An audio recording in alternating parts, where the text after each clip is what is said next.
आप सभी का स्वागत है स्टोरी डेस्क में। आइए सुनते हैं मालती जोशी जी की कहानी आखिरी शर्त। दोपहर की चिलचिलाती धूप में दीदी हांफते हुए घर में दाखिल हुई और छूटते ही बोली, जरा जल्दी से तैयार हो जा, सराफे तक चलना है। इतनी भी क्या जल्दी है, जरा बैठकर अपनी सांस तो सीधी कर लो, झपताल में चल रही है। चलने दो, अब 2 महीने तक मेरे पास इस मरी सांस के नखरे उठाने का समय नहीं है। अरे इतनी कम मोहलत दी है उन लोगों ने कि मेरा तो सोच कर ही दम निकला जा रहा है। पता नहीं कैसे क्या होगा। अब देखो ना, परसों फलदान है और अब तक दूल्हे की अंगूठी का पता नहीं है। पहेलियां तो मत बुझाओ दीदी। मैंने उनकी मेल ट्रेन को बीच में ही रोक कर पूछा, ये तुम किसकी शादी की बात कर रही हो? लो और सुनो, दीदी ने तुनक कर कहा। मेरे कोई 10-5 लड़कियां हैं। मैं तो अवाक रह गई। बड़ी देर बाद मेरी आवाज फूटी, दीदी क्या सचमुच तुम मधु की शादी कर रही हो? क्यों, तुम्हें इतना ताज्जुब क्यों हो रहा है? दीदी ने त्योरी चढ़ाकर पूछा। मधु अब दूध पीती बच्ची तो रही नहीं। इस उम्र में मैं तो मधु की माँ बन गई थी। तभी तो 40 की होते होते सास बनने जा रही हो। खैर, तुम अपनी बात रहने दो। तुम मधु की तरह स्कॉलर नहीं थी, तुम्हारे सामने कोई करियर नहीं था। लेकिन जरा अपनी बेटी के बारे में तो सोचो। उसकी प्रीलिम की परीक्षा सर पर है। इस हंगामे के बीच लड़की क्या खाक पड़ पाएगी? दीदी, तुम्हारी लड़की IAS की तैयारी कर रही है। तुमने क्या इसे मामूली BA MA का इम्तिहान समझ लिया? अरे भाड़ में गया तुम्हारा IAS। तुम ही लोगों ने उसका दिमाग खराब किया है। अरे वाह, तुम्हारी गोल्ड मेडलिस्ट बिटिया की हौसला अफजाई भी गुनाह हो गया। हर साल बेचारी मेरिट लाती रही है। ऐसी ज़हीन लड़की IAS ना बनेगी तो और कौन बनेगा? हम तो बड़ी आशा लगाए थे कि अपने परिवार में भी कोई कलेक्टर बनेगी, और उस कलेक्टरनी के लिए हम कमिश्नर दूल्हा कहाँ से लाएंगे, ये भी सोचा है? तो क्या सिर्फ इसलिए तुम इतनी ब्रिलियंट लड़की का करियर चौपट कर दोगी? यह तो अन्याय है दीदी। अन्याय नहीं, समझदारी है। एक बार करियर बन जाने पर क्या ये लड़कियां हाथ आती हैं? तब इनके पर निकल आते हैं। लेकिन दीदी, अब लेक्चर ही झाड़ती रहोगी या उठोगी भी? सारा मूड चौपट कर दिया। यह तो हुआ नहीं कि बधाई ही दे देती, घर वर के बारे में पूछताछ ही कर लेती। बस अपना ज्ञान बघारने बैठ गई। छोटी बहनों का यही तो कर्तव्य होता है। एक मैं ही पागल थी जो धूप में भागी भागी यहाँ भाषण सुनने आई। दीदी के तेवर देखकर मैंने चुपचाप अपना आक्रोश गटक लिया और कपड़े बदलने लग गई। मुश्किल से 10 मिनट लगे होंगे, लेकिन सड़क पर आने के बाद ध्यान आया कि दीदी का पारा अभी उतरा नहीं। वैसे उन्हें मनाना ऐसा मुश्किल भी नहीं था। मैंने बस थोड़ी सी उत्सुकता जताकर दूल्हे का पता ठिकाना पूछ लिया और दीदी का सारा गुस्सा उड़न छू हो गया। घंटे भर से वे जैसे इसी अवसर की प्रतीक्षा में थी। एक बार जो शुरू हुई तो बस बोलती ही चली गईं। होने वाले दामाद की पूरी वंशावली मुझे सुना गई। फिर बड़े मनोयोग से उन्होंने यह बताया कि कितनी खोजबीन के बाद यह हीरा उनके हाथ लगा है। मधु ने पूर्व जन्म में बड़े पुण्य किए होंगे, नहीं तो इतनी बड़ी जगह की तो वे कल्पना भी नहीं कर सकते थे। कैसे कैसे धनी मानी लोग रिश्ते की आस लगाए बैठे थे। ढेर सा दान दहेज हर कहीं से मिल रहा था, पर लड़के ने मधु को देखा और बस सारे फोटो वापस कर दिए। यह दामाद प्रसंग पूरे रास्ते चलता रहा। प्रशंसा के लिए दीदी को जैसे शब्द ही नहीं मिल रहे थे, पर मेरा मन पूरे समय मधु में ही अटका रहा। बेचारी लड़की, भविष्य को लेकर उसने कैसे कैसे सपने बुने थे, सब धरे रह गए। हम लोगों ने भी उसके लिए बड़ी ऊंची कल्पनाएं की थी, पर सब व्यर्थ हो गई। अपनी पुश्तैनी दुकान से दीदी ने हीरे जैसे दामाद के लिए हीरे की अंगूठी खरीदी, एक बड़ी सी चांदी की ट्रे भी खरीदी। मधु का सेट तो बनकर तैयार था। उसकी सास के लिए 3 तोले के मंगलसूत्र का ऑर्डर दिया गया। दुकान में उतरते हुए दीदी भेद भरे अंदाज में बोली, सास पिटारा ऐसा भेजूंगी कि देखना आंखें फटी की फटी रह जाएंगी। दीदी उस समय उत्साह की मूर्ति बनी हुई थी। शादी का जैसे उन पर नशा सा चढ़ गया था। उनका बस चलता तो शायद उस दिन पूरा बाजार ही खरीद लेती।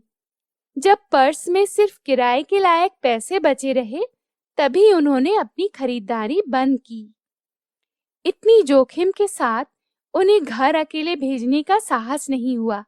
मैं भी साथ हो ली। मधु से मिलने का भी मन हो रहा था। घर एकदम सुनसान था। मधु के रहते घर में इतना सन्नाटा, आश्चर्य था। 24 घंटे चीखता ट्रांजिस्टर और उसके सुर में सुर मिलाकर गाती मधु, ये तो दीदी के घर के स्थायी प्रतीक थे। मधु घर में नहीं, अपने कमरे में होगी, दीदी ने बताया। और फिर एकदम याचना भरे स्वर में कहने लगी, तेरे हाथ जोड़ती हूँ कुसुम, उसके पास जाकर कुछ ऐसी वैसी बातें मत करना। वह पहले ही मुंह फुलाए बैठी है। अब तुम उसके गुस्से को हवा मत देना। अपन साधारण लोग हैं बहन। बहुत ऊंचे सपने देखना हमें शोभा नहीं देता। दीदी, सपने देखने पर तो तुम प्रतिबंध नहीं लगा सकती, बाकी तुम अपने मन की कर ही रही हो। सपनों से जिंदगी नहीं चलती रे। क्या सभी सपने पूरे हो जाते हैं? अब इसी को ले लो। हर साल इतने लोग परीक्षा देते हैं, क्या सभी पास हो जाते हैं? फिर उसी आशा में उम्र बढ़ाने से क्या फायदा? इतना अच्छा रिश्ता रोज रोज थोड़े ही मिलता है। दीदी की बात में कोई खास वजन नहीं था, पर उनके स्वर का गीलापन मुझे छू गया। उन्हें आश्वस्त करके ही मैंने मधु के कमरे में पांव रखा। अपनी मेज के पास गुमसुम बैठी मधु सूनी आंखों से खिड़की के पार देख रही थी। सामने फ्रांस की राज्य क्रांति का इतिहास खुला पड़ा था। उसके पन्ने हवा में फड़फड़ा रहे थे।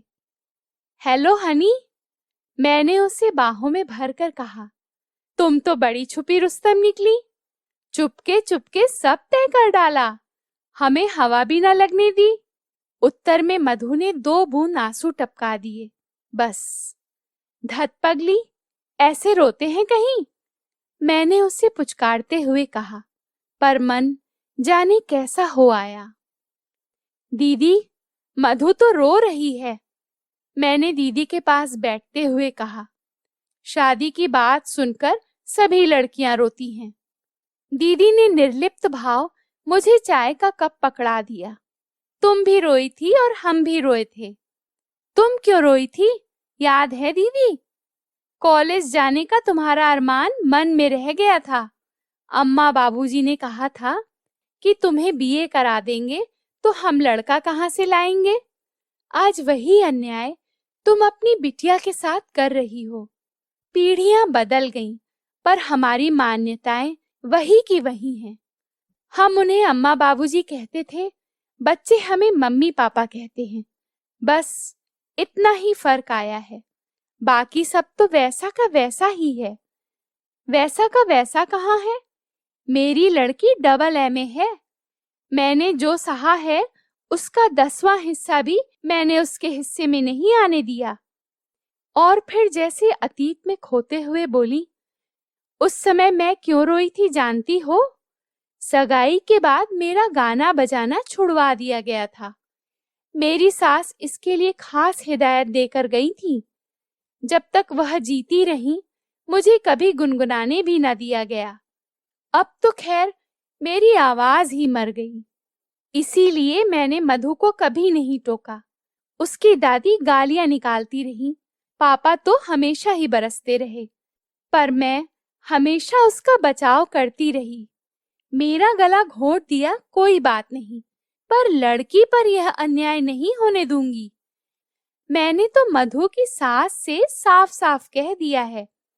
मैं पिछली पीढ़ी की थी, इसलिए मन मार कर भी जी गई। मेरी लड़की से यह ना हो सकेगा। मैं दीदी का तमतमाया चेहरा देखती रह गई। वक्त ने उनके घाव भर दिए हैं, पर टीस अभी भी बाकी थी। प्रसंग छिड़ते ही उनकी वह पीड़ा सतह पर आ गई थी। मुझे चुप देखकर ममता भरे स्वर में बोली, तुझे मधु की पढ़ाई की चिंता है ना? देख, भाग्य में विद्या होगी तो पढ़ ही लेगी। वैसे भी वे लोग बड़े समझदार हैं। अब रहने भी दो दीदी।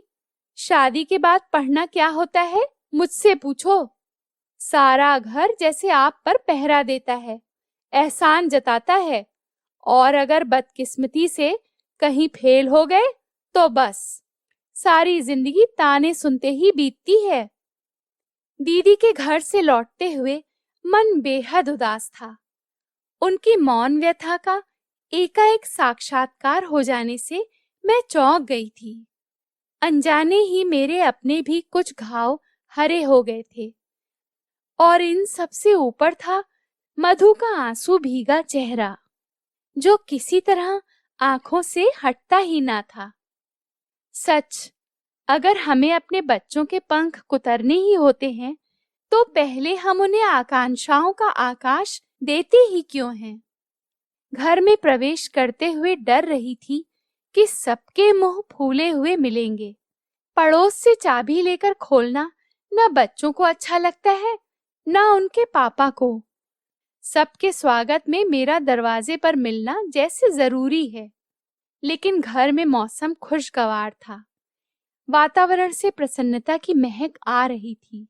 चलते समय दीदी ने जबरदस्ती एक मिठाई का पैकेट थमा दिया था। मिठाई और मधु की शादी की खुशखबरी एक साथ पाकर जनता और भी खुश हो गई।